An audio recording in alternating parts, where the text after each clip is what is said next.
नमस्कार दोस्तों, मैं सत्य प्रकाश आपके अपने YouTube चैनल स्टूडेंट इलाइट में स्वागत करता हूं।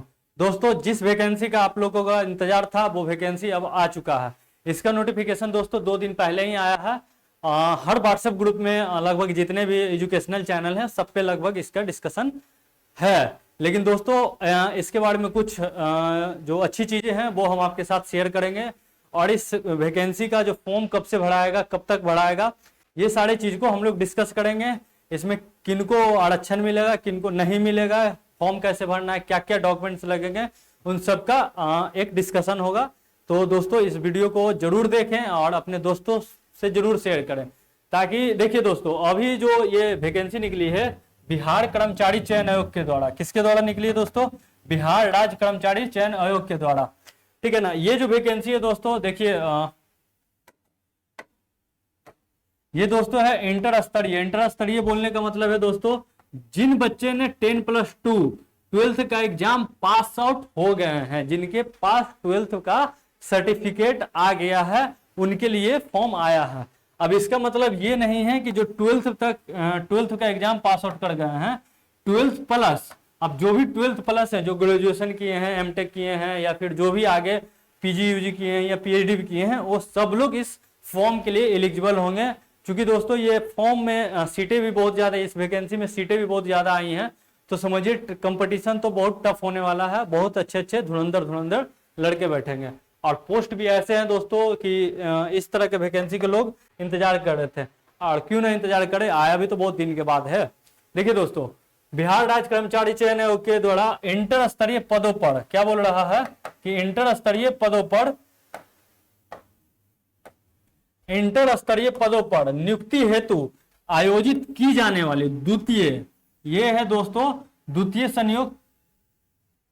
इंटर स्तरीय संयुक्त प्रतियोगिता परीक्षा। आप सभी को पता होगा दोस्तों कि इससे पहले जो प्रथम आया था वो शायद 2010-11 में 11 या 12 में आया था, जो कि उसका प्रोसेस चला था अभी 2019 तक। लेकिन दोस्तों इस बार वैसा कुछ नहीं है। आप सभी को अभी जो देखिएगा, बहुत सारे व्हाट्सएप ग्रुप या आपके फ्रेंड लोग बता रहे होंगे कि पहला वाला तो इतना दिन चला था, 4 साल 5 साल तक चला था, लेकिन दूसरा वाला भी तो ऐसा ही चलेगा। ऐसा कुछ नहीं दोस्तों, आप सभी लोग जीत तोड़ मेहनत करना चालू कर दीजिए, क्योंकि अभी इलेक्शन का टाइम है। और ये इलेक्शन के टाइम का मतलब समझिए स्वर्ण युग आपके लिए लाया गया है। और स्वर्ण मतलब वैकेंसी है, ये सब वैकेंसी में अगर आप पास हो जाते हैं, निकल जाते हैं, तो आपकी जॉब फिक्स होती है। तो दोस्तों ये ऐसा नहीं है कि ये भी 4 साल 5 साल पंचवर्षीय योजना के तहत चलता रहेगा। इसका वैकेंसी दोस्तों हमें जहां तक इंफॉर्मेशन है मार्च तक कंप्लीट हो जाएगा। तो ये परीक्षा विज्ञापन है दोस्तों। विज्ञापन संख्या आप लोग देख लीजिए दोस्तों, 2023 दूसरा नंबर विज्ञापन है, 2023 में आया हुआ है। देखिए दोस्तों, देखिए बोल रहा ऑनलाइन आवेदन करने की प्रारंभ संख्या तिथि कब से दोस्तों? 27/9/2023, यानी आज 21 तारीख है, 6 दिन बाद आपका चालू होने वाला है। आवेदन की अंतिम तिथि कब तक है दोस्तों? 11/11/2023, यानी लगभग 1 महीना से ऊपर, 1.5 महीना के अप्रोक्सीमेट आपको टाइम दे रहा है। अब देखिए इसमें दोस्तों इन्होंने लिखा है कि समान प्रशासन विभाग पटना के द्वारा विभिन्न विभागों कार्यालयों से इंटर स्तरीय पदों की रिक्तियों आरक्षण कोटिवार से संबंधित अधियाचनाओं आयोग कार्यालयों को प्राप्त हुआ है यह अधिसूचना द्वितीय इंटर स्तरीय, फिर से देखिए द्वितीय इंटर स्तरीय संयुक्त प्रतियोगिता परीक्षा के लिए सुयोग्य भारतीय नागरिक, यहाँ पर देख लीजिए दोस्तों बोल रहा है भारतीय नागरिक, यानी ये जो फॉर्म अब फिल होने वाला है बिहार स्टेट से लेके बाहर वाले स्टेट भी हैं, जितने भी यूपी है, राजस्थान है, मध्य प्रदेश हैं, जो भी हिंदी भाषा क्षेत्र के लड़के होंगे वो सब भरेंगे। आवेदन पत्र आमंत्रित किए जाते हैं द्वितीय इंटर स्तरीय संयुक्त प्रतियोगिता परीक्षा के माध्यम से। अभ्यर्थी का चयन करने हेतु कोटिवार पद निम्न रूपेण है। अब देखिए इसमें पद जितने भी जिस विभाग में पद खाली है और जिस विभाग में नियुक्ति होना है वो आपको दिया गया है। तो इसमें कुछ हम लोग देख लेते हैं दोस्तों। देखिए दोस्तों इसमें सबसे बड़ी खासियत ये है कि इसमें जो विभाग है वो बहुत अच्छे अच्छे विभाग है दोस्तों। अब देख लिए यहाँ पे देखिए दोस्तों विभाग के नाम दिए हुए हैं। देखिए इसमें मैक्सिमम जो सीट होंगे ना दोस्तों वो लिपिक वर्ग के होंगे। किनके होंगे? लिपिक वर्ग, जो टाइपिंग करते हो, टाइपिंग के लिए, जस्ट लाइक समझिए जो क्लर्क लेवल का ये वैकेंसी है। इसमें देखिए दोस्तों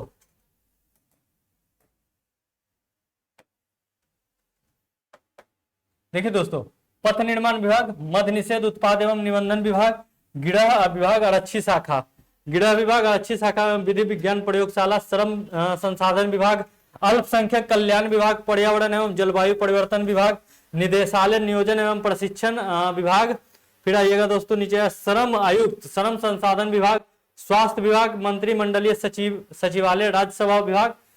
अगर यहाँ आपका जॉब लगता है दोस्तों तो आप समझिए आपका ये पटना में ही जॉब होगा, मंत्रिमंडलीय सचिवालय, राज्यसभा विभाग। नागरिक सुरक्षा, नागरिक सुरक्षा महानिदेशालय, आपदा प्रबंधन विभाग, राजस्व एवं भूमि सुधार विभाग, पंचायती राज विभाग।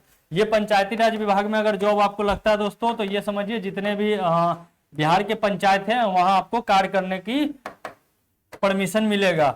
खनन एवं भूतत्व विभाग, क्या है दोस्तों, खनन एवं भूतत्व विभाग। फिर परिवहन विभाग, नगर विकास एवं आवास योजना। फिर देखिए अनुसूचित जाति एवं अनुसूचित जनजाति कल्याण विभाग, मंत्रिमंडलीय सचिवालय विभाग, पशुपालन एवं मत्स्य विभाग, सहकारिता विभाग।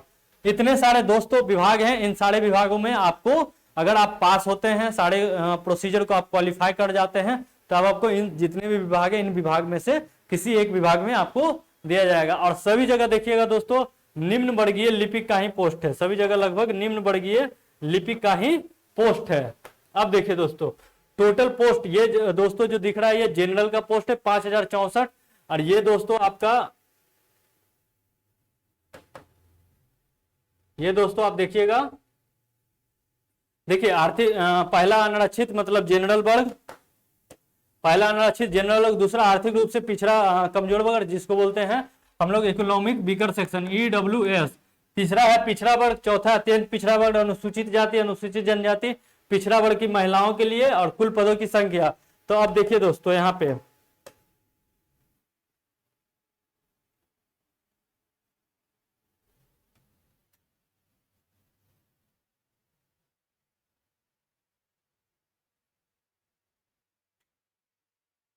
देखिए दोस्तों कुल पद, टोटल कुल पद कितने हैं दोस्तों, 11,098, 11,098 पद है, मतलब 11,000 पद दोस्तों, बहुत ही ज्यादा मतलब वैकेंसी है दोस्तों, बहुत ही ज्यादा वैकेंसी है। जिसमें देखिए दोस्तों जो ओपन कैटेगरी के लिए है 5,064 पद। अब इस ओपन कैटेगरी में देख लीजिए दोस्तों, इस ओपन कैटेगरी में ही जितने भी सारे अदर स्टेट के बंदे होंगे इन सब का फाइटिंग यहीं पे होगा दोस्तों, इन सब का फाइटिंग यहीं पे होगा।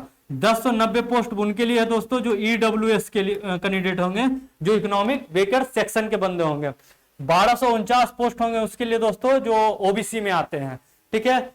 अब 1884 पोस्ट हैं जो दोस्तों जो OBC में इकोनॉमिकली वीकर सेक्शन EBS इनके लिए दोस्तों।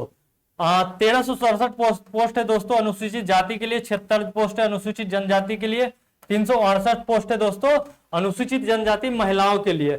अब इसमें देखिए दोस्तों ये जितने भी पोस्ट है इन सब में महिलाओं के लिए 35% आरक्षण अलग कर दीजिए, इसमें महिलाओं के लिए 35% आरक्षण कर दीजिए अलग से।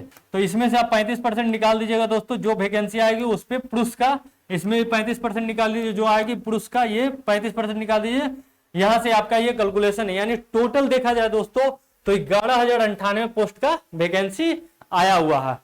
अब दोस्तों बहुत सारे लोग बोलेंगे कि इस तरह से अगर वैकेंसी मतलब 35% आरक्षण हटा दिया जाए, ये कर दिया जाए तो पोस्ट बचता है कितना दोस्तों, आपको एक पोस्ट की जरूरत है, ना कि इतने सारे पोस्ट की। आपको कहीं पे भी एक ही जॉब करना है। तो आप ये दोस्तों देखिए कि 11,098 पोस्ट में हमें एक पोस्ट लेके आना है। अब आइए दोस्तों आगे देखते हैं कि इसमें क्या क्या डॉक्यूमेंट्स की आपको जरूरत होगी। देखिए दोस्तों पहली बात न्यूनतम शैक्षणिक योग्यता, देखिए दोस्तों क्या है न्यूनतम शैक्षणिक योग्यता। तो न्यूनतम शैक्षणिक योग्यता में दोस्तों बोल रहा है ऑनलाइन आवेदन समर्पित करने की अंतिम तिथि तक अभ्यर्थियों को मान्यता प्राप्त संस्थान से, क्या बोल रहा है, मान्यता प्राप्त संस्थान से इंटर एवं उपरोक्त तालिका में वर्णित पदों के समान सामने उल्लेखित न्यूनतम शिक्षक शैक्षणिक योग्यता में उत्तीर्ण होना अनिवार्य है। अब देखिए ये जो बोल रहा है वर्णित पदों के सामने उल्लेखित, अब देखिए दोस्तों जो सबसे न्यूनतम क्वालिफिकेशन आपका तो 10+2 होना ही चाहिए। बाकी जो पद है दोस्तों जो इस तरह का आप देख रहे होंगे, अब देखिए दोस्तों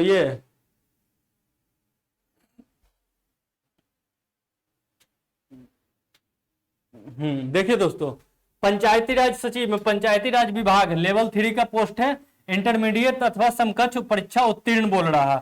अब इसमें देखिए दोस्तों, जो अलग से आपको कंप्यूटर में टंकन तथा MS ऑफिस का ज्ञान होना चाहिए, यानी कंप्यूटर का नॉलेज आपको आना चाहिए, यानी आपको टाइपिंग आना चाहिए प्लस कंप्यूटर का नॉलेज MS ऑफिस पे वर्क करना चाहिए। MS ऑफिस मतलब दोस्तों MS एक्सेल हो गया, पावर पॉइंट हो गया, MS वर्ड हो गया, इस पे आपको कार्य करने आना चाहिए। तो ये हो गया दोस्तों इंटर के बाद का जो आपका जो समकक्ष लिख रहा है वो ये हो गया दोस्तों। अब देखिए, जो आपको एक लिखा गया था कि अंतिम तिथि तक, तो आपका अंतिम तिथि कब तक होता है दोस्तों, ये देखिए वैकेंसी का जो अंतिम तिथि है दोस्तों, ये आपका है आवेदन करने की अंतिम तिथि कब तक है दोस्तों, 11/11/2023। इस तिथि से पहले तक आपका जितने भी डॉक्यूमेंट्स हैं वो पूर्ण होने चाहिए। क्या होने चाहिए दोस्तों, पूर्ण होने चाहिए। तो इस प्रकार दोस्तों आपका ये हुआ क्वालिफिकेशन का डिटेल्स। अब आते हैं दोस्तों उसके नीचे,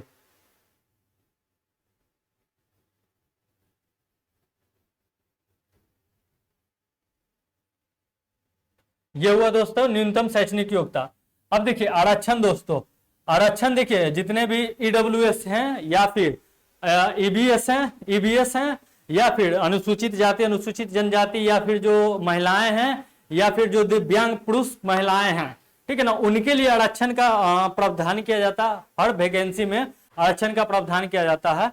तो वो देखते हैं दोस्तों। देखिए ऑनलाइन आवेदन करते समय आरक्षण के लिए अगर आप दावेदार होते हैं तो आपको क्या करना होगा। इस दावा को अगर आप दावा करते हैं कि हमें आरक्षण मिलना चाहिए, आप आरक्षण की कोटि में आते हैं, तो उसके आप दावा अपने आप को मतलब वहां प्रस्तुत करने के लिए कौन कौन से आपको डॉक्यूमेंट्स देने होंगे। तो देखिए दोस्तों, कह रहा ऑनलाइन आवेदन करते समय नियत प्रविष्टि के अधीन इंगित आरक्षण का दावा नहीं करने पर, बोल रहा आरक्षण का दावा नहीं करने पर, अगर मान के चलिए आप आरक्षण में आते हैं, आप इकोनॉमिकली बिगर सेक्शन है या फिर EBS हैं, लेकिन आप वहां दावा नहीं करते, तो आप जनरल कैटेगरी में काउंट किए जाएंगे। इसीलिए दोस्तों फॉर्म भरते समय आप लोग ध्यान दीजिएगा कि अगर आप जिस कैटेगरी में आते हैं उस कैटेगरी से ही फॉर्म भरिएगा। किसी भी परिस्थिति में आरक्षण का लाभ दे नहीं होगा, साफ साफ दोस्तों लिख दिया गया है। बाद में आप कभी भी इस क्लेम नहीं कर सकते हैं कि हम तो कोटि में आते हैं लेकिन हमने गलती से फॉर्म गलती भर दिया है तो हमें इसका आप मतलब आरक्षण दीजिए, ऐसा कभी नहीं होगा दोस्तों। तो फॉर्म भरते समय दोस्तों ये आप ध्यान पूर्वक देखिएगा। एवं उन्हें समान अनिश्चित श्रेणी में रखा जाएगा, आप नहीं होगा लाभ दे नहीं होगा तथा आप समान श्रेणी में रखे जाएंगे। समान प्रशासन विभाग के परिपत्र संख्या 70 11/6/1996 एवं बिहार अधिनियम 15/2023 मूल के आलोक में राज्याधीन सेवाओं में आरक्षण का लाभ राज्य के मूलवासी को ही देय होगा। ये सेंटेंस दोस्तों आप ध्यान से देखिएगा कि क्या लिख रहा है कि समान प्रशासन विभाग के, लिख रहा है दोस्तों कि समान प्रशासन विभाग के, लिख रहा है समान प्रशासन विभाग के परिपत्र संख्या 70 दिनांक 11/6/1996 एवं बिहार अधिनियम 15/2023 मूल के आलोक में राज्याधीन सेवाओं में आरक्षण का लाभ राज्य के मूल निवासी को ही देय होगा। इसलिए दोस्तों ये फुल कंफर्म कर दिया गया है कि आरक्षण का दावेदार सिर्फ उन्हीं को मिलेगा जो बिहार से, जिनका बिहार का निवास प्रमाण पत्र होगा।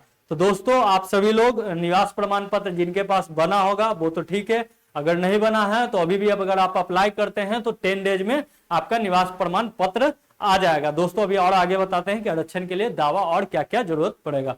तो दोस्तों इस प्रकार से देखिए, यानी जो आरक्षण है दोस्तों, आरक्षण है वो अब सिर्फ बिहार के बंदों को मिलेगा, जो अदर स्टेट के बंदों को हो उनको आरक्षण नहीं मिलेगा। ठीक है दोस्तों, तो ये आप एक क्लियर कर लीजिए। बहुत सारे आप जो गांव में या फिर समाज में ऐसे परिस्थितियां चलती रहती है कि बाहर के लोगों को भी आरक्षण दे दिया जाएगा EWS, ये ऐसा नहीं है दोस्तों, ये साफ साफ लिखा गया है। अब देखिए दोस्तों लिख रहा है यहाँ पे, देखिए साफ लिख रहा है दोस्तों कि बिहार राज्य के बाहर के निवासी अभ्यर्थी को आरक्षण का लाभ दे नहीं होगा। ऑनलाइन आवेदन कर समर्पित करते समय स्थायी निवास प्रमाण पत्र का नंबर, देखिए दोस्तों ये चीज आपके लिए बहुत इंपॉर्टेंट है। लिख रहा ऑनलाइन आवेदन करते समय, क्या लिख रहा है दोस्तों, ऑनलाइन आवेदन समर्पित करते समय स्थायी निवास प्रमाण पत्र का नंबर अस्थायी निवास प्रमाण पत्र का नंबर, तिथि तथा निर्गत करने वाले पदाधिकारी का पद नाम अंकित करना, जिसे काउंसलिंग के समय प्रस्तुत करना भी अनिवार्य होगा। यानी दोस्तों आप जिनके पास भी निवास प्रमाण पत्र नहीं है वो बनवा लें, और जिनके पास पहले से इस साल का है वो इस साल का ही अप्लाई करेंगे। कोई जरूरत नहीं है उनको बनवाने का, भाग दौड़ करने की जरूरत नहीं है। जो इस साल बनवा लिए हैं फरवरी या मार्च में तो उनका वही वैलिड हो जाएगा, लेकिन जिनके पास नहीं है तो वो बनवा लें। चूंकि अगर आप आरक्षण दावा करते हैं तो आपको जो सर्टिफिकेट आएगा उसका नंबर, तिथि तथा निर्गत करने वाले पदाधिकारी का नाम वहां देना होगा। जो फॉर्म भरिएगा दोस्तों,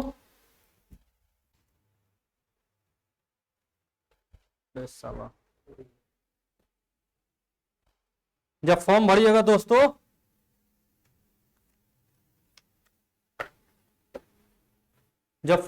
दोस्तों तो उसमें देखिएगा ये चीज आपको लगेगा।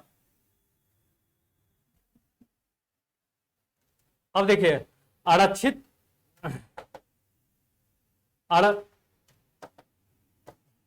बोल रहा दोस्तों, आरक्षित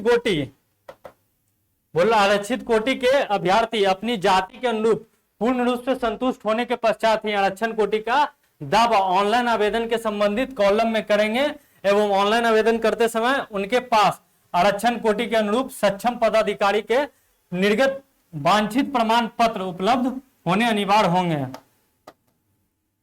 ये तो दोस्तों ये हुआ। अब देखिए दोस्तों यहां आइए,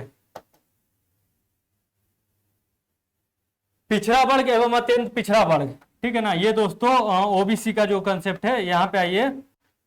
ये बोल रहा है दोस्तों कि पिछड़ा वर्ग एवं अत्यंत पिछड़ा वर्ग की श्रेणी के आरक्षित उम्मीदवार के लिए अपने अस्थायी अवधिवास राज्य सरकार द्वारा सूचित सक्षम पदाधिकारी द्वारा निर्गत क्रीमी लेयर रहित प्रमाण पत्र मान्य होगा। जो दोस्तों ईबीएस में आएंगे वो दोस्तों क्रीमी लेयर का एक सर्टिफिकेट बनता है, वो भी आपको अनिवार्य होगा, जो कि पिछड़ा वर्ग या अत्यंत पिछड़ा वर्ग के लिए आप अप्लाई करेंगे तब। यानी आपको कौन कौन से डॉक्यूमेंट्स बनाने हैं दोस्तों, एक तो निवास प्रमाण पत्र बनाना है, दूसरा बनवाना है आपको क्रीमी लेयर, ठीक है दोस्तों। ऑनलाइन आवेदन करने के समय क्रीमी लेयर रहित प्रमाण पत्र अभ्यर्थियों के पास भौतिक रूप से उपलब्ध होना अनिवार्य है, यानी दोस्तों आपको बनवाना जरूरी है, जिसकी निर्गत संख्या तिथि सहित ऑनलाइन आवेदन के निर्दिष्ट कॉलम में अंकित करना होगा और काउंसलिंग के समय मूल में प्रस्तुत करना आवश्यक होगा। यानी दोस्तों आपको बनवाना अनिवार्य है। अब देखिए दोस्तों ये वाला कंसेप्ट, ये वाला देखिएगा दोस्तों, ये चीज बहुत इंपॉर्टेंट है कि विवाहित प्रपत्र, ठीक है ना, स्वघोष समय, हाँ, आरक्षण का दावा करने वाली विवाहित महिला, ये दोस्तों बहुत कंफ्यूजन रहता है कि हमें डॉक्यूमेंट्स बनाने कहां से हैं। जो महिला विवाहित हो गई हैं, जो लड़कियां विवाहित हो गई हैं और अपने हस्बैंड के साथ रह रही हैं, तो वो कहां का डॉक्यूमेंट्स प्रोड्यूस करेंगी, वो कहां से बनवाएंगे। तो बिहार सरकार ने इसके ऊपर एक नोट नंबर 6 में लिखा है, आप खुद देख सकते हैं यहाँ पे कि आरक्षण का दावा करने वाली विवाहित महिलाओं का जाति और क्रीमी लेयर रहित प्रमाण पत्र, क्या लिख रहा है दोस्तों, जाति और क्रीमी लेयर रहित प्रमाण पत्र उनके पिता के नाम एवं पता से निर्गत होना चाहिए। साफ साफ लिख दिया दोस्तों कि जो महिलाएं विवाहित हैं वो अपने पति के साथ रह रहे हैं, लेकिन मान के चलिए किसी दूसरे स्टेट में भी हैं, फिर भी अगर वो फॉर्म भरते हैं और आरक्षण का दावा करते हैं तो उनका प्रमाण पत्र कहाँ का बना होना चाहिए दोस्तों, उनके अपने मम्मी पापा के घर से। कहां का बना होना चाहिए दोस्तों, मम्मी पापा के घर से, जहां उन्होंने 19-20 साल या 21 साल बिताया है, ठीक है। जाति क्रीमी लेयर रहित प्रमाण पत्र उनके पिता के नाम, उनमें नाम किसका होगा दोस्तों, पिता का नाम, एवं पता किनका होना चाहिए, पिता का होना चाहिए, ना कि उसके पति के नाम से। देखिए दोस्तों साफ साफ लिख दिया, ना कि उनके पति के नाम से एवं पता से, ठीक है दोस्तों। तो इस प्रकार देखिए जितने भी हमारी विवाहित महिलाएं हैं वो इस चीज को ध्यान से देख ले, क्योंकि सबसे ज्यादा प्रॉब्लम उन्हीं को होता है, वो हमेशा परेशान रहते हैं कि हम अपना आवास प्रमाण पत्र, निवास प्रमाण पत्र, जाति प्रमाण पत्र, creamy layer, non creamy layer, EWS कहां से बनवाएं। तो दोस्तों ये चीज साफ क्लियर किया गया है। आगे आइए दोस्तों, आगे दोस्तों देखिए बोल रहा है कि दिव्यांगता अभ्यर्थी, तो देखिए इसमें भी दोस्तों वही चीज है कि संकल्प 12/10/2017 के प्रावधान के आलोक में दिव्यांग अभ्यर्थी को क्षैतिज आरक्षण देय है। विभागों से प्राप्त अधियाचना में दिव्यांग कोटि के अभ्यर्थियों हेतु आरक्षित पदों की संख्या विभागवार पदवार उपरोक्त तालिका में अंकित है। यदि कोई रिक्त किसी उपयुक्त निःशक्त व्यक्ति की अनुपलब्धता के कारण या किन्हीं अन्य पर्याप्त कारणों से भरा नहीं जाएगा तो ऐसे रिक्ति नियमानुसार अगली नियुक्ति के लिए अग्रणित कर दी जाएगी। यानी अगर कोई दिव्यांग पोस्ट है और वो फुलफिल नहीं होता है तो वो आने वाली नियुक्ति के लिए, आने वाले वैकेंसी के लिए वो आरक्षित कर दिया जाएगा। इसका साफ साफ जाहिर मतलब होता है दोस्तों कि जो आरक्षित कोटा, दिव्यांग कोटा में जो सीट आए हैं उस सीट को अगर नहीं फुलफिल होता है, उनके उतने दिव्यांग कोटे के विद्यार्थी नहीं मिल पाते हैं तो वो सीट अगले कोटे के लिए रखा जाएगा। फिर देखिए दोस्तों यहां लिख रहा अस्थायी दिव्यांगता प्रमाण पत्र में निर्धारित अवधि के बाद नवीकरणीय रिन्यू नहीं होने की स्थिति में प्रमाण पत्र का मान नहीं होगा। यानी जितने भी दिव्यांग अभ्यर्थी हैं वो अस्थायी हो या अस्थायी हो, ठीक है दोस्तों, अपना अगर उनका रिन्यू होता है तो वो रिन्यू करवा लें। अभी समय है, 10 डेज समय है दोस्तों। 10 डेज का समझिए 20 डेज भी आपके पास समय है, क्योंकि फॉर्म 27 तारीख से ओपन हो रहा है, तो इसके बाद अभी 11/11 तक आपका फॉर्म भराएगा। यानी आपके पास इतना समय है, तो इन बीच में आप अपना जितना भी दिव्यांगता संबंधित सर्टिफिकेट है वो सारा रिन्यू करवा लें। ठीक है दोस्तों, फिर देखिए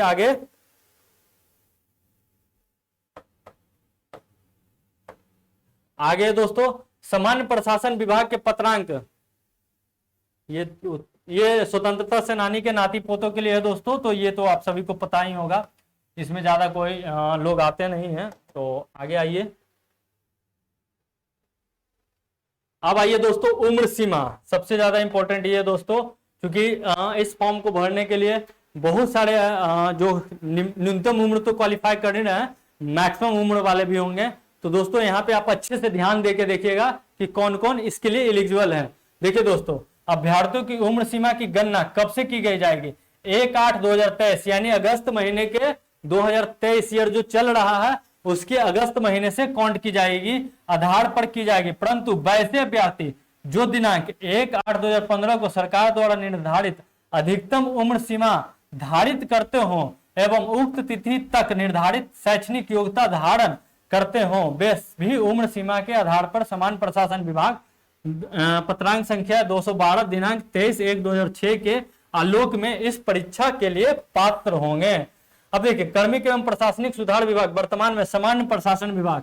देखिए दोस्तों, ये कार्मिक एवं प्रशासनिक सुधार विभाग है, इसका नाम बदल के कर दिएगा वर्तमान में सामान्य प्रशासनिक विभाग के संकल्प में संख्या 294 दिनांक 7/1/2016 के अनुसार उम्र निम्नवत है।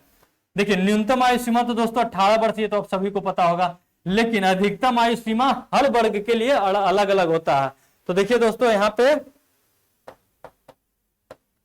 पे देखिए दोस्तों दिया गया है, आप सभी लोग देख रहे होंगे, यहाँ पे अनारक्षित वर्ग लिखा गया पुरुष, इनका मैक्सिमम एज 37 ईयर है। अनारक्षित वर्ग महिला, जो कि हम लोग जनरल कैटेगरी बोलते हैं, महिला के लिए 40 है, पुरुष के लिए 37 है। इस प्रकार देखिए दोस्तों, फिर पिछड़ा वर्ग, अत्यंत पिछड़ा वर्ग यानी ओबीसी, इसमें पुरुष और महिला, ठीक है ना, ओबीसी में देखा जाए ओबीसी पुरुष और महिला दोनों 40 वर्ग तक एलिजिबल है। फिर अनुसूचित जाति, अनुसूचित जनजाति, पुरुष एवं महिला दोनों 42 वर्ष तक मतलब आरक्षित है। लेकिन आगे आइएगा दोस्तों,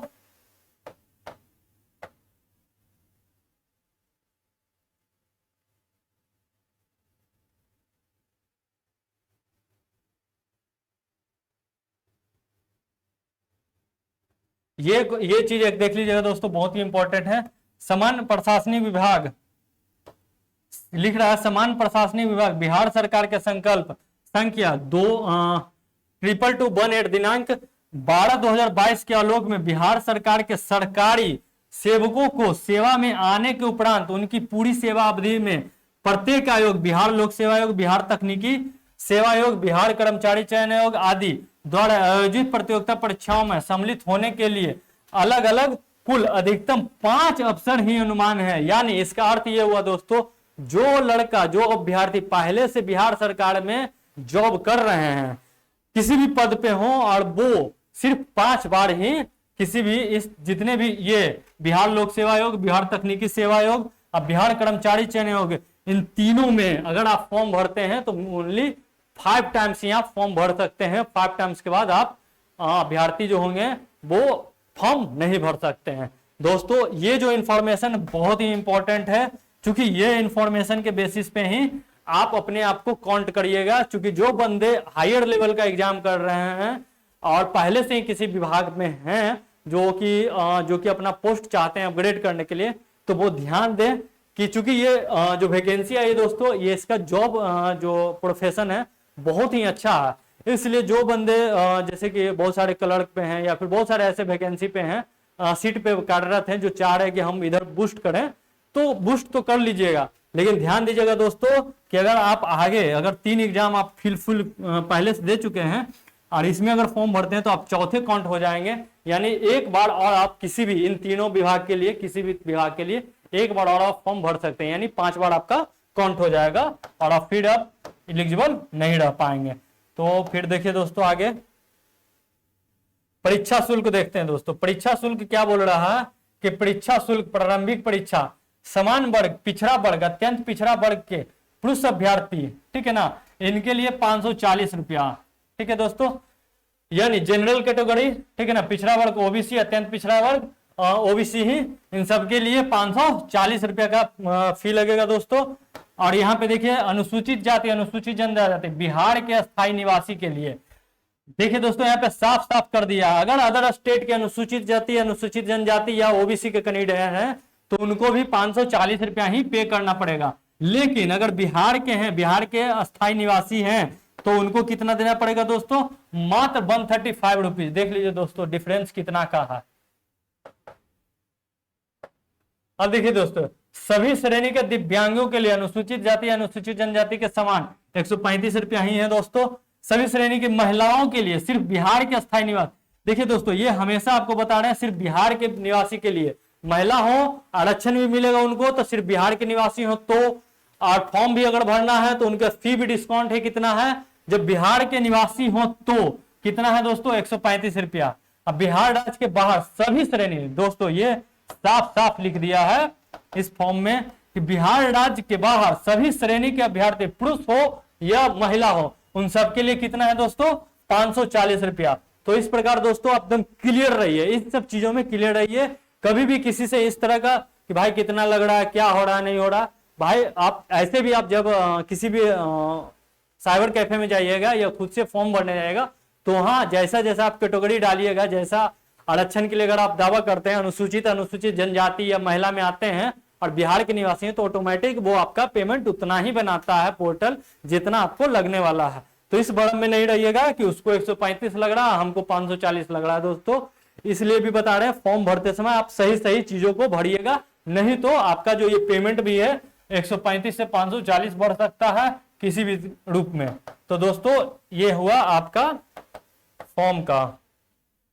अब आइए दोस्तों परीक्षा की प्रकृति, क्या बोल रहा, परीक्षा की प्रकृति दोस्तों, परीक्षा की प्रकृति है दोस्तों वस्तुनिष्ठ प्रकार की होगी। वस्तुनिष्ठ प्रकार करने के मतलब इंग्लिश में बोलते हैं दोस्तों ऑब्जेक्टिव, ठीक है दोस्तों, जिसमें एक क्वेश्चन होंगे उसके 4 ऑप्शन होंगे या 5 ऑप्शन होंगे, वो डिपेंड कर रहा है अभी जो आने वाले एग्जाम है और इनका जो सिलेबस आएगा और क्या बोलते हैं एग्जाम पैटर्न होगा उस पे 4 ऑप्शन होंगे दोस्तों। 4 ऑप्शन के बेसिस पे आपको जवाब देना होगा। 4 ऑप्शन में किसी एक ही ऑप्शन सही होंगे, उस सही ऑप्शन को अगर आप टिक लगाते हैं तो 1 नंबर का अगर एग्जाम होगा तो 1 नंबर आपको मिल जाएंगे। इस प्रकार दोस्तों ये ऑब्जेक्टिव एग्जाम है। अब देखिए दोस्तों इसका सिलेबस क्या क्या है, क्योंकि ये दोस्तों इंटर लेवल स्तरीय एग्जाम है तो इंटर लेवल तक का ही जितने भी क्वेश्चंस पूछे जाएंगे वो पूछे जाएंगे। आगे आइए दोस्तों, देखिए दोस्तों लिख रहा है कि प्रारंभिक परीक्षा वस्तुनिष्ठ प्रकृति की होगी। प्रारंभिक परीक्षा के माध्यम से, प्रारंभिक परीक्षा के माध्यम से कोटिवार उपलब्ध रिक्तियों का कितना गुना दोस्तों 5 गुना, यानी 11,098 लगभग 11,000 पोस्ट है टोटल, मान के चलिए 11,000 पोस्ट है दोस्तों। तो इसका 5 गुना ही आपका रिजल्ट आएगा पीटी का। किसका रिजल्ट आएगा दोस्तों पीटी, यानी प्रारंभिक परीक्षा का रिजल्ट कितना आएगा दोस्तों 11 गुना अगर 5 करेंगे तो यहाँ 55 हो जाएगा और 000 यानी टोटल इतना पीटी का रिजल्ट आएगा 55,000 लगभग ही मान के चलिए, चूंकि 100 यहाँ पे और है तो 55,500 या 55,600 के अप्रोक्सीमेट आपका टोटल रिजल्ट आएगा। इसमें भी दोस्तों क्लियर रहिए कितने ही बंदे का रिजल्ट आने वाला है, यानी प्रारंभिक परीक्षा में टोटल कितने रिजल्ट आने वाले हैं दोस्तों 55,600 के अप्रोक्सीमेट। तो आगे आइए दोस्तों, ये हुआ दोस्तों। फिर प्रारंभिक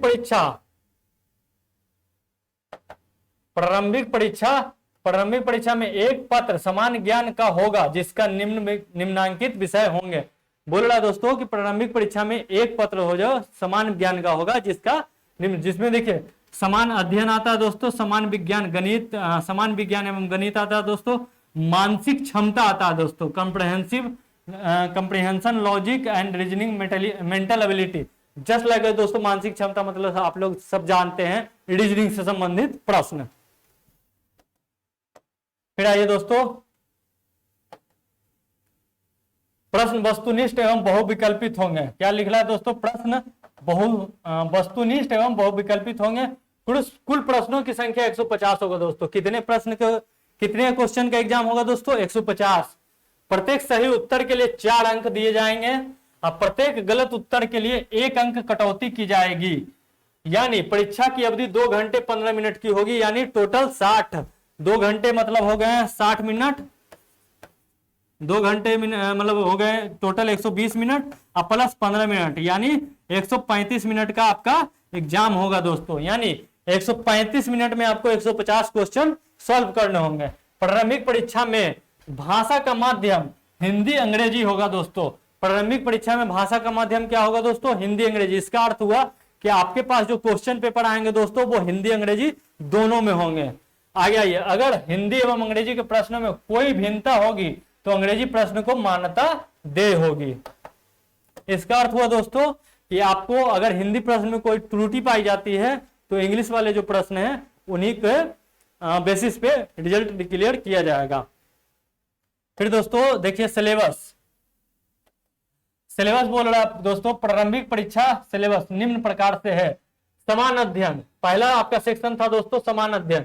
समान अध्ययन में दोस्तों बोल रहा है इसमें प्रश्नों का कुल उद्देश्य अभ्यर्थियों के आसपास के वातावरण की समान जानकारी तथा समाज में उनके अनुप्रयोग के संबंध में सरकारी योग्यता उसकी योग्यता की जांच करना होगा।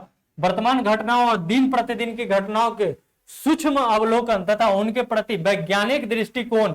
देखिए दोस्तों ये जो लिखा गया है ना, देखिए आसपास वातावरण की समान जानकारी, समाज में उनके अनुप्रयोग के संबंध में योग्यता की जांच करनी होगी, दिन प्रतिदिन घटनाओं के सूक्ष्म अवलोकन तथा उनके प्रति वैज्ञानिक दृष्टिकोण जैसे मामले की जानकारी संबंधित ऐसे प्रश्न भी शामिल किए जाएंगे जिनके बारे में जानकारी रखने की किसी भी शिक्षित व्यक्ति से अपेक्षा की जाती है। इसमें देखिए दोस्तों यहाँ लिखा गया है, ध्यान दीजिएगा, बिहार, भारत और इसके पड़ोसी देश। यानी बिहार के साथ साथ आपके जितने भारत और भारत के साथ साथ आपके जितने भी पड़ोसी देश होते हैं विशेष रूप से प्रश्न पूछे जा सकते हैं। ये दोस्तों आया आपका समान अध्ययन में, जिसमें आप लोग पढ़ते हैं हिस्ट्री, पॉलिटी, ज्योग्राफी, इकोनॉमिक्स, ये सारे सब्जेक्ट पढ़ते हैं दोस्तों। आगे आइए दोस्तों, फिर पूछता है दोस्तों इसमें था सामान्य समसामयिक विषय। इसमें वैज्ञानिक प्रगति, राष्ट्रीय अंतर्राष्ट्रीय पुरस्कार, भारतीय भाषाएं, पुस्तक, लिपि, राजधानी, मुद्रा, खेल खिलाड़ी, महत्वपूर्ण घटनाएं, यानी ऑल ओवर समझा जाए तो दोस्तों जितने भी आप करंट अफेयर्स पढ़ते हैं उन सबसे क्वेश्चंस भी आएंगे। देखिए दोस्तों टोटल 150 क्वेश्चन का एग्जाम होने वाला है। इसमें मान के चलिए 30 प्रश्न आपके करंट अफेयर के होंगे और ये आपके एग्जाम सिलेक्टेड होंगे। अगर जो बंदे इस 30 प्रश्न में 28 प्रश्न अगर सही ले करके ले जाता है उस बंदे का एग्जाम समझिए क्वालिफाई होने की संभावना मैक्सिमम हो जाएगी। आगे आइए दोस्तों, ये वो समसामयिक।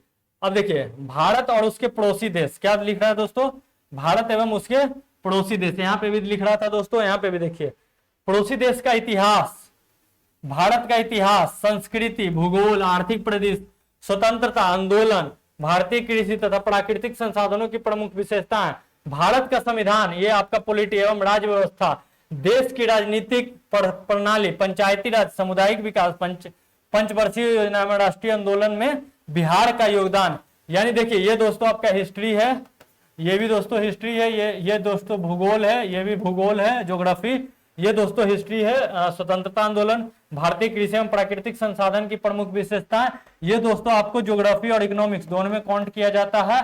भारत का संविधान एवं राज्य व्यवस्था, ये दोस्तों आपका पॉलिटी काउंट करता है। देश की राजनीति, ये भी दोस्तों पॉलिटी में काउंट किया जाता है। प्रणाली, पंचायती राज, सामुदायिक विकास, ये दोनों दोस्तों आपको पता होगा, पॉलिटी में एक चैप्टर ही पढ़ना है आपको, पंचायती राज व्यवस्था। क्या पढ़ना है दोस्तों? पंचायती राज व्यवस्था। क्या दोस्तों पढ़ना है? पंचायती राज व्यवस्था। उसके अंदर ही आता है दोस्तों पंचायती राज, सामुदायिक विकास, पंचवर्षीय योजना। आप सभी को पता होगा दोस्तों, योजना आयोग, जिसको अब बदल के कर दिया गया है नीति आयोग। ये पढ़ना है दोस्तों पंचवर्षीय योजना, जितने 12 पंचवर्षीय योजनाएं हैं उसका राष्ट्रीय आंदोलन में बिहार का योगदान, यानी बिहार की हिस्ट्री, साथ साथ बिहार की ज्योग्राफी और बिहार की पॉलिटी ज्यादा दोस्तों बिहार की है नहीं, बिहार का ज्योग्राफी और बिहार का हिस्ट्री। अब देखिए दोस्तों यहां पे आइए, समान विज्ञान, दूसरा सेक्शन था आपका दोस्तों समान विज्ञान।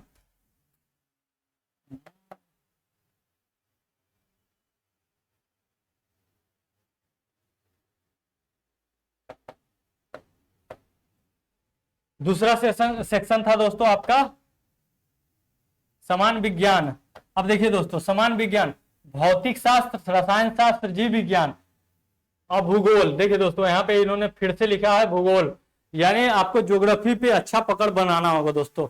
भूगोल दोनों में जाता है दोस्तों, भूगोल आर्ट्स में भी पढ़ाया जाता है। देखिए मास्टर इन ज्योग्राफी अगर करते हैं, मास्टर इन ज्योग्राफी, तो ये आर्ट्स में भी होता है, साइंस में भी होता है। इसीलिए दोस्तों ज्योग्राफी को साइंस में भी रखा जाता है और आर्ट्स में भी लिखा जाता है।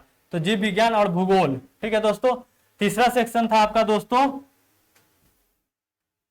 गणित, ठीक है, संख्या पद्धति से संबंधित प्रश्न पूर्ण। ये आपके जितने भी समानुपात, औसत ब्याज, लाभ हानि अनुपात, प्रतिशत, गणितीय संकट न्याय, दशमलव, भिन्न संख्याओं के बीच परस्पर संबंध, ये सब दोस्तों सभी मैथ के टॉपिक्स हैं। ये सारे क्वेश्चन, इन सभी से क्वेश्चन पूछे जाएंगे। क्वेश्चन यहां आते हैं दोस्तों सेक्शन ग, यानी खंड सी। सी में देखिए दोस्तों क्या बोल रहा है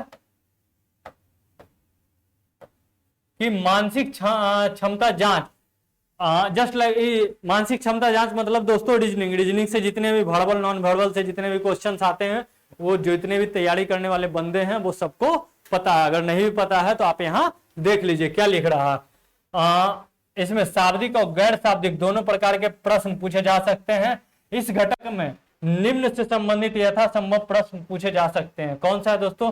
सदृश्य है, समानता एवं भिन्नता है, स्थान कल्पना है, समस्या समाधान है, विश्लेषण है, दृश्य स्मृति है, विभेद है, अवलोकन है, संबंध अवधारणा है, अंक गणितीय है, तर्क शक्ति है, अंक गणितीय संख्या श्रृंखला है, कूट लेखन एवं कूट व्याख्या है दोस्तों। तो इस प्रकार दोस्तों आप देख रहे हैं कि लगभग रीजनिंग के भी सारे टॉपिक्स आपको ऐड किए गए हैं। फिर आइए दोस्तों, ये आता है क्वालिफाइंग मार्क्स। दोस्तों देखिए दोस्तों, ये जो क्वालिफाइंग मार्क्स हैं दोस्तों, इसका कोई वैल्यू नहीं रह जाता है क्योंकि अब कट ऑफ निकलता है। ये सिर्फ वो है कि आप पास कर जाइएगा, अगर 40 नंबर आएंगे तो 35 नंबर आएंगे तो इससे कोई फर्क नहीं पड़ता दोस्तों। जब तक आप कट ऑफ में नहीं आते हैं आपका नेक्स्ट लेवल के लिए सिलेक्शन नहीं होता। तो दोस्तों देखिए क्वालिफाइंग, जो क्वालिफाइंग मार्क्स है क्रमिक ये समान वर्ग के लिए 40%, ठीक है, यानी 150 क्वेश्चन का आप अगर 40% निकालते हैं तो कितने क्वेश्चन हो जाते हैं दोस्तों? 60 क्वेश्चन, ठीक है ना, यानी 60 क्वेश्चन तो आपको सही होने ही चाहिए। इसके बाद आपके अगर इसके जितने भी आगे बढ़ते जाइएगा, यानी 78, 80, 90, 120, तब जाकर आपका सिलेक्शन हो पाएगा। ये डिसाइड करेगा दोस्तों एग्जाम का लेवल और एग्जाम का कितने दिनों में एग्जाम होता है। अगर 2 चरणों में होता है, 3 चरणों में होता है, तो उस अनुसार से डिसाइड होगा दोस्तों। यानी आपको मिनिमम तो 60 क्वेश्चन सही करने ही हैं, लेकिन सिर्फ 60 क्वेश्चन सही करने से आपका रिजल्ट क्लियर नहीं होगा। इसके लिए आपको 60 क्वेश्चन प्लस ऐड करना पड़ेगा, वो हर क्षेत्र के लिए अलग अलग है दोस्तों। तो देखिए दोस्तों यहाँ पे आप देख रहे हैं कि समान वर्ग के लिए टोटल 40% है, पिछड़ा वर्ग के लिए 36.5% है, अनुसूचित पिछड़ा वर्ग के लिए है 34%, अनुसूचित जनजाति जाति के लिए 32%, महिलाओं सभी वर्ग के लिए 32%, दिव्यांग सभी वर्ग के लिए 32%। और जो बाहर के कैंडिडेट हैं यूपी बिहार छोड़ के यूपी मध्य प्रदेश राजस्थान या फिर जितने भी हिंदी भाषा क्षेत्र हैं उन सब के लिए दोस्तों 40% ही काउंट किया जाएगा। आगे आइए दोस्तों, यहाँ देखिए दोस्तों ऑनलाइन आवेदन करने प्रारंभ की तिथि अभी आपका चालू नहीं हुआ है दोस्तों, ये 27/9 से चालू होगा, आने वाले 6 दिन बाद। ऑनलाइन आवेदन भरने की अंतिम तिथि है दोस्तों 11/11/2023 को। ये दोस्तों कुछ ऑनलाइन आवेदन भरने के लिए कुछ निर्देश दिए गए हैं, कैसे कैसे ये दोस्तों आप देख लीजिएगा। इस पे अभी कुछ दिन बाद जब ऑनलाइन आ जाएंगे फॉर्म तब हम आपको इसका लाइव ये कर देंगे। अब देखिए दोस्तों यहाँ पे एक बहुत ही अच्छा दिया गया है कि अभ्यर्थियों को, इसके लिए भी दोस्तों आप ये रहिएगा, प्रिपेयर रहिएगा कि जिस भी साइबर कैफे में जाइए फॉर्म भरने तो वहां देख लीजिए कि लाइव फोटो उनके पास है या नहीं है। देखिए दोस्तों यहाँ साफ लिखा गया है, अभ्यर्थी ऑनलाइन आवेदन करते समय स्पष्ट अच्छी लाइव फोटो वेबकैम के माध्यम से खींचकर अपलोड करना सुनिश्चित करेंगे। ये दोस्तों कब से प्रक्रिया में आया है, जब से दोस्तों बिहार टीचर रिक्रूटमेंट एग्जाम का शुरुआत हुआ है, टीआरई से ये शुरुआत हुआ है दोस्तों। अभी 69 का फॉर्म भराया था, उसमें भी दोस्तों लाइव फोटो वेबकैम का प्रयोग किया गया था। यानी अब जो आप फोटो डालिएगा तो आपके पास ऐसा कोई पासपोर्ट साइज फोटो जाके नहीं खिंचाना है कि हम फोटो खिंचा लेते हैं उसी फोटो को डालना, नहीं दोस्तों। आपको क्या करना होगा, वहां पे लाइव बैठना होगा, आपको वेबकैम से आपका फोटो खींचा जाएगा, वही फोटो वहां अपलोड होगा। दोस्तों इस चीज पे आप विशेष ध्यान दीजिएगा, कहीं ऐसा ना हो कि आपका फोटो लाइव वेबकैम ना हो, कोई कैमरा तो ऑन करे लेकिन आपका पासपोर्ट साइज फोटो अपलोड कर दे। दोस्तों इस पे विशेष ध्यान दीजिएगा, क्योंकि ये अभी जो ये इसका प्रचलन दोस्तों टीआरई के एग्जाम से ही हुआ है, तो बहुत सारे लोगों को इन सब चीजों के बारे में पता नहीं है, जो कि अभी 10+2 लेवल का चूंकि फॉर्म निकला है इसलिए ये बताया जा रहा है दोस्तों। आगे आइए दोस्तों,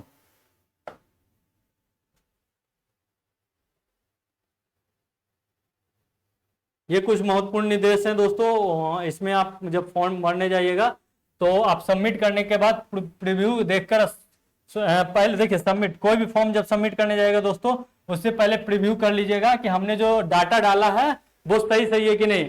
अगर गलत होगा दोस्तों तो फिर वही केस आएगा कि आप आरक्षण के दावेदार नहीं होंगे, आपका कटअप बढ़ जाएगा, आपका फी ज्यादा होगा। इसलिए दोस्तों ध्यान दीजिएगा कि सबमिट करने से पहले यहाँ प्रीव्यू कर लीजिएगा। यदि कोई सुधार आवश्यक हो तो एडिट ऑप्शन का उपयोग करके आवश्यक सुधार करने के उपरांत ही आवेदन को सबमिट करेंगे। इस प्रकार दोस्तों ये आपके लिए बहुत इंपॉर्टेंट हो जाता है। अब आगे आइए दोस्तों नीचे, ये दोस्तों अभ्यर्थी application form, registration number, roll number को सुरक्षित रखेंगे। अभ्यर्थी पूर्ण रूप से भरे हुए आवेदन पत्र फोटो सहित की प्राप्ति अपने पास सुरक्षित रखेंगे।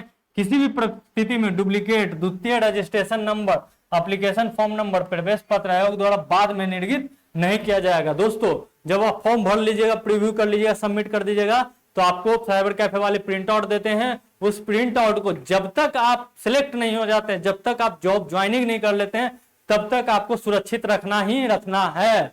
क्योंकि अगर आप नहीं रखिएगा, बाद में आप कहिएगा कि हमें डुप्लीकेट आयोग प्रोवाइड करा दे, तो नहीं कराएगी, फिर बाद में आपको ये चीज परेशानी होगी। क्योंकि 2012 वाला वैकेंसी में ये परेशानियां हुई थी। ठीक है दोस्तों, अब आइए, विभिन्न परीक्षाओं के दौरान कतिपय biometric thumb impression iris capture लिया जा सकता है, ताकि चयन की प्रक्रिया के दौरान अभ्यर्थियों के biometric thumb impression iris capture का मिलान किया जा सके। Biometric thumb impression iris capture मिलाने में किसी भी तरह का विसंगति पाए जाने पर संबंधित अभ्यर्थी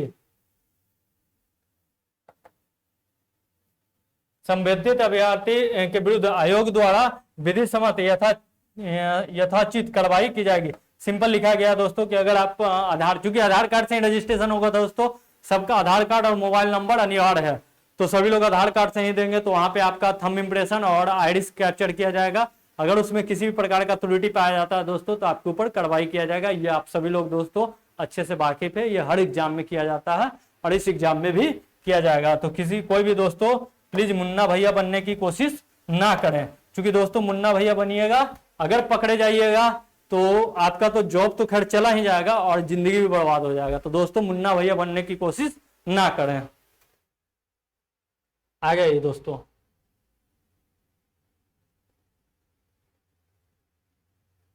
ये दोस्तों एक घोषणा है जो कि आपको वहां सबमिट करना होगा। मैं घोषणा करती हूँ, मैंने अपने आयोग द्वारा प्रकाशित विज्ञापन पढ़ लिया है और संबंधित दस्तावेज प्रस्तुत करूंगी। ये दोस्तों आप मतलब जब फॉर्म भरने जाइएगा तो ये आपको लिखा मिलेगा, वहां पे आप क्लिक कीजिएगा कि yes I am okay, then आपका फॉर्म आगे के लिए भरा जाएगा। अंतिम तिथि दोस्तों दिया गया है 11/11/2023, जैसा कि आप ऊपर भी देख रहे थे।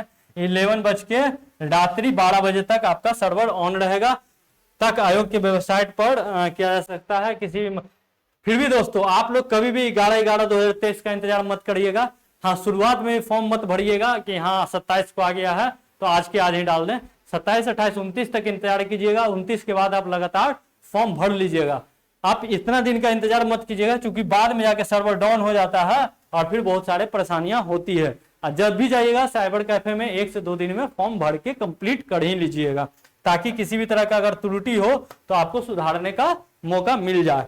तो देखिए दोस्तों अब आगे, ठीक है दोस्तों, ये जो नोटिफिकेशन था इतना ही तक है। इसका जितना भी डिस्कशन हमें करना था दोस्तों हम कर, और हमें लगता है कि ये इन्फॉर्मेशन आपको बहुत ही मदद करेगा आपके फॉर्म भरने में, आपको पढ़ने में और आपके सिलेक्शन दिलाने में। क्योंकि दोस्तों किसी भी दोस्तों फॉर्म को सबसे जॉब लेने की सबसे शुरुआती प्रक्रिया यही है दोस्तों कि आप फॉर्म सही भरते हैं और फॉर्म के लिए क्या फॉर्म सही भरते हैं और उसमें जो भी दस्तावेज देते हैं वो आप सही डालते हैं या नहीं। क्योंकि अगर आप दोस्तों थोड़ा सा भी गलत करते हैं तो हर स्टेज पे आपको छांटने के लिए वहां आयोग बैठा हुआ है। तो दोस्तों जो भी आप फॉर्म भरेंगे सही तरीके से भरेंगे, क्योंकि आपका पहला स्टेज यहीं से चालू होता है दोस्तों। तो थैंक यू दोस्तों, वीडियो को लाइक कीजिए, शेयर कीजिए, ज्यादा से ज्यादा दोस्तों में शेयर कीजिए। अगर आपके इंफॉर्मेटिव नहीं भी है दोस्तों, अगर आप देख रहे हैं तो आपको लगता है कि हमारे भैया के लिए जरूरत है या फिर हमारे परिवार या फिर हमारे दोस्तों के लिए जरूरत है, तो उन सबको शेयर कीजिए। क्योंकि ये दोस्तों 11,000 वैकेंसी है बिहार में, 11,000 वैकेंसी है दोस्तों, ये कम नहीं है। अगर आप किसी को भी वीडियो शेयर करते हो, अगर उनको ये चीज फायदा होता है तो समझिए आपका एक पुण्य का काम हुआ। तो दोस्तों ये इस वीडियो को जितना ज्यादा से ज्यादा शेयर कीजिए, लाइक कीजिए, सब्सक्राइब कीजिए। मिलते हैं दोस्तों इसी पे फॉर्म कब से कैसे भरना है और आगे की पढ़ाई कैसे करनी है। दोस्तों आप सभी को पता होगा कि यूथ सफलता एक्सप्रेस पटना में योगीपुर, यूथ सफलता एक्सप्रेस, यूथ सफलता एक्सप्रेस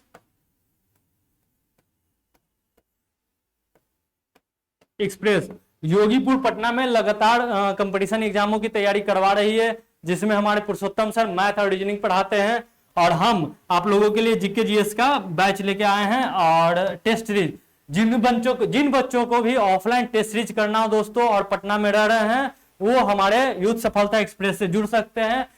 बिहार दरोगा का लगातार टेस्ट सीरीज चल रहा है दोस्तों, बहुत सारे बच्चे हैं दे रहे हैं अपने एग्जाम, अपने स्कोर में बूस्ट कर रहे हैं, उनको एग्जाम कैसे पास आउट करना ये सब सिखाया जाता है दोस्तों। तो आप यूथ सफलता एक्सप्रेस से जुड़ सकते हैं या फिर हमारे यूट्यूब चैनल स्टूडेंट इलाइट से जुड़े रहिए।